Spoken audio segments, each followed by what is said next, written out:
ఇప్పుడే చూశాను, అఖండ 2కి సినిమా రేట్లు పెంచుతున్నట్టుగా రాష్ట్ర ప్రభుత్వం ప్రకటించింది. ఇలాంటి ప్రకటన ద్వారా కదా ఐబొమ్మ రవి లాంటి వాడు పుట్టేది. మీరు కోట్ల రూపాయలు ఖర్చు పెట్టి సినిమాలు తీసేసేవాళ్ళు ఆ డబ్బులు మొత్తం ప్రజల మీద భారం వేయాలని ప్రయత్నిస్తుంటే ఇది ఎవరికి న్యాయం? కాబట్టి ఇంకా ఈ విలువైన కాస్ట్లీగా ఉన్న సినిమాను చూడడానికి ఇష్టమైన ప్రజానీకం ఐబొమ్మ రవి లాంటి వాడు చేసిన సినిమాలు చూస్తున్నారు. మీరే కదా సూచిస్తున్నారు. మళ్ళీ అతను అరెస్ట్ చేసే హక్కు మీకు ఎక్కడ వచ్చింది? ఈ ప్రభుత్వానికి నైతిక హక్కు లేదు. ఐబొమ్మ లాంటి వాళ్ళని అరెస్ట్ చేసే నైతిక హక్కు మీకు లేదు. ఎందుకంటే మీరే సృష్టిస్తున్నారు అటువంటి వాళ్ళని. ఇప్పుడు ఆయన జైలు పెట్టి ఇంకా చాలా మంది వస్తారు. ఇలాంటి సినిమాలని రేట్లు పెంచి దివాళాపూరితంగా సంపన్న వర్గాల ఒడిగని చేస్తూ సామాన్య ప్రజానికాన్ని జోబులు కొట్టేసేటువంటి తిరుక్షోభం చేసేటువంటి అయిపోతున్నారు. ఇంకా రాబోతున్న సినిమాలు 6-7 సినిమాలు రాబోతున్నాయి.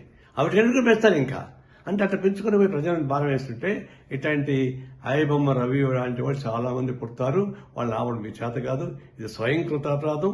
వ్యవస్థలో చేస్తున్నటువంటి అనేక అరాచకాల భాగంగా ఇది ప్రభుత్వం తగిన చర్యలు తీసుకోకపోతే ఇలాంటి అరాచకాలు జరుగుతూనే ఉంటాయి.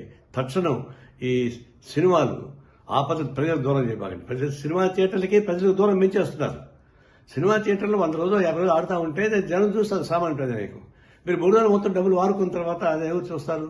అంటే సినిమా థియేటర్లకి ప్రజానీకానికి దూరం చేస్తున్నారు. కళామతలకి ప్రజలకు దూరం చేస్తున్నారు. ఇది అత్యంత ప్రమాదకరమైన ధోరణి.